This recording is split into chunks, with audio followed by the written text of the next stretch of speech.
Hello guys, मैं doctor Rani Bhatnagar, associate professor and head department of geography, R Kanya Mahavidyalaya Hardoi, affiliated to CSGM Kanpur Vishwavidyalaya Kanpur.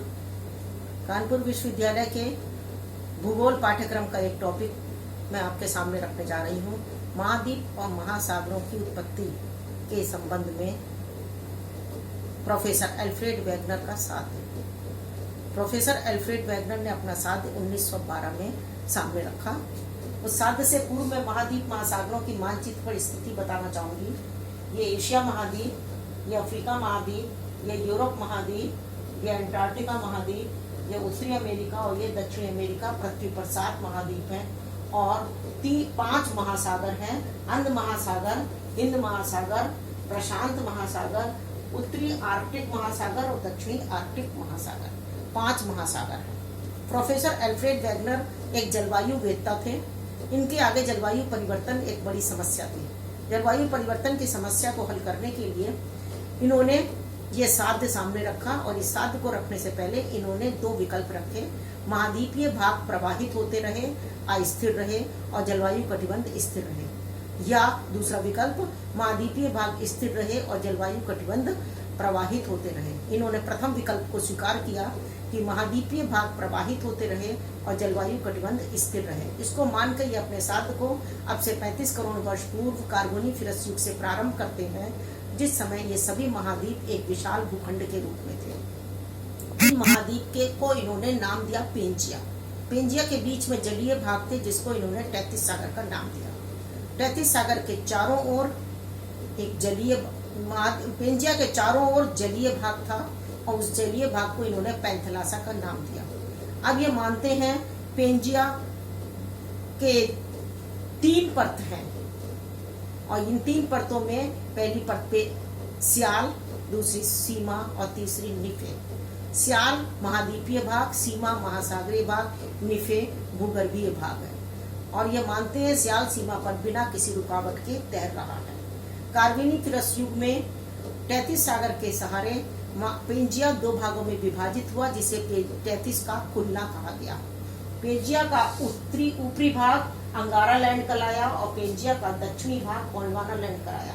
अंगारा land के अंतर्गत उत्तरी अमेरिका, ग्रीनलैंड, यूरोप और एशिया के भाग सम्मिलित थे। गोंडवाना लैंड में दक्षिणी अमेरिका, अफ्रीका, प्रायद्वीपीय भारत और ऑस्ट्रेलिया, मेडागास्कर, अंटार्कटिका के भाग सम्मिलित थे। अब ये मानते हैं 2 शक्तियों के कारण महाद्वीपों में प्रवाह हुआ और ये प्रवाह 2 दिशाओं की ओर हुआ। एक दिशा थी, पहली दिशा उन्होंने मानी भूमध्य रेखा की ओर या केंद्र की ओर गुरुत्व शक्ति के कारण। दूसरी दिशा इन्होंने मानी पश्चिम की ओर ज्वारीय शक्ति के कारण, सूर्य चंद्रमा की ज्वारीय शक्ति के कारण।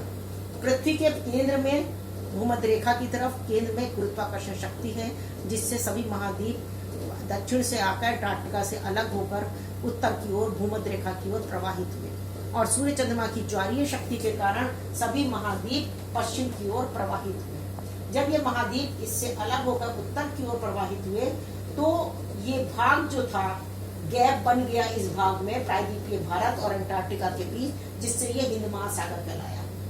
ये गोंडवाना लैंड का विभंजन कहलाया। गोंडवाना लैंड का विभंजन 18 करोड़ वर्ष पूर्व जुरैसिक युग में हुआ, जिससे अफ्रीका, प्रायद्वीपीय भारत, ऑस्ट्रेलिया, दक्षिणी अमेरिका उत्तर की ओर सके और ये उत्तरी अमेरिका, दक्षिणी अमेरिका, यूरोप और अफ्रीका से अलग होकर पश्चिम की ओर सरके।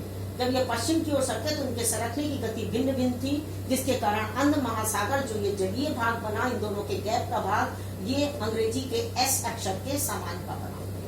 इस तरह से वर्तमान महाद्वीप महासागर जुरैसिक युग में 1.1 करोड़ वर्ष पूर्व अपनी वर्तमान स्थिति में आए। इन्होंने अपने साध्य के पक्ष में कई तर्क दिए। एक तो इन्होंने सबसे पहली चीज बताई, ये दक्षिणी अमेरिका का पूर्वी तट और अफ्रीका का पश्चिमी तट, इनकी बनावट ऐसी है, इन दोनों को आपस में मिलाया जा सकता है। दूसरी बात, इन दोनों तटों पर, अंध महासागर के दोनों तटों पर पर्वतों की समान संरचना पाई जाती है।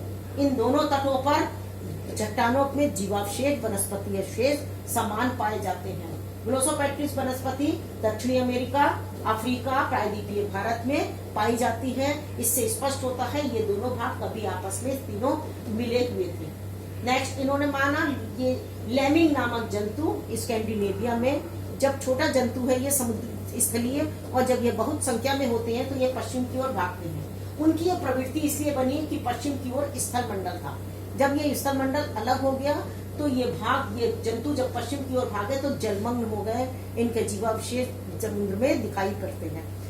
और ग्रीनलैंड के लिए वैज्ञानिकों का मानना है कि ग्रीनलैंड अभी भी उत्तर की ओर सरक रहा है। इस तरह इन्होंने अपने सिद्धांत के पक्ष में बहुत से तर्क दिए, लेकिन फिर भी वैज्ञानिकों ने इनके सिद्धांत की आलोचना करी। इनकी पहली आलोचना ये रही कि ये पेंजिया जो कार्बोनिफेरस युग में स्थिर था वो किस शक्ति के द्वारा स्थिर था।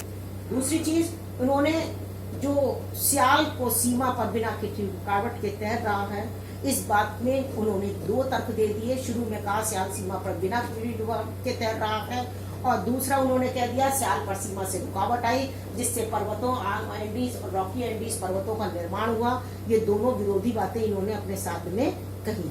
तीसरी आलोचना इनके लिए ये आई कि ये जो दोनों तट हैं, दक्षिणी अमेरिका का पूर्वी तट, अफ्रीका का पश्चिमी तट, दोनों तट आपस में मिलाए तो जा सकते हैं लेकिन पूर्णतया मिलाए नहीं जा सकते। चौथी बात, इन्होंने जो ज्वारीय बल जिसके द्वारा इन्होंने महाद्वीपों का, उत्तरी अमेरिका, दक्षिण अमेरिका का पश्चिम की ओर खिसकाव बताया, वो खिसकाव जो है तभी संभव हो सकता है जबकि ज्वारीय बल जितना वर्तमान समय में है वो अब वर्तमान ज्वारीय बल से 90 करोड़ गुना अधिक होगा। अगर इतना अधिक ज्वारीय बल होगा तो पृथ्वी का चक्रवात जो है परिभ्रमण एक ही वर्ष में रुक जाएगा।